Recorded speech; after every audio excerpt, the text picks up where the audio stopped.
Thank you. Good morning. Just to clarify, I'm not an aviator. I want to not take any credit from any aviators. So, air command and control. So I controlled aircraft from aviators. So I want to be very clear about that. Welcome, distinguished guests, family, friends, sisters, and Marines. Thank you. As Marines, there is no greater honor than to serve with Marines. And as a Marine officer, there is no greater honor and privilege than to lead Marines. I served in the Marines for 21 years and completed 3 combat deployments.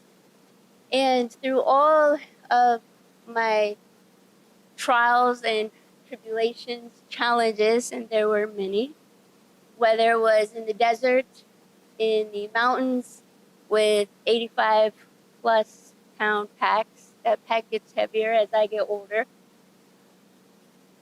Whether it was controlling aircraft from the back of a Humvee or from the back of a KC-130 or an AWACS aircraft with the Air Force, or it was on a rainy night, a cold night, a windy, dusty night. There's one thing that actually always sticks in my mind, and it has nothing to do with any of those challenging nights. It was a thank you note I received from one of my Marines, and it had 5 simple words on it.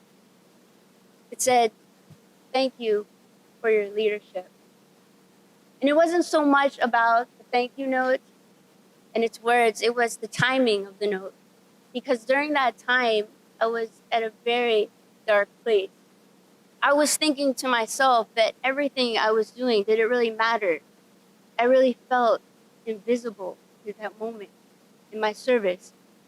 And I want to remind you that sometimes when you're in your deepest, darkest challenges and your hardest times, that sometimes your service in that moment isn't about you and that trial and tribulation. It's about who needs to see you. And who needs to see your smile, who needs to hear your voice, and who needs to see your presence. And I want to thank each and every one of you for your presence, because I wouldn't be here today if it wasn't for a lot of you being there and being present and speaking your voice and living your life. And I know I will always be a Marine, and now I'm Dr. Karen Walker, but I want to encourage you to always be you and live your truest life. So stay bold and stay beautiful. Doctor's orders. Mwah.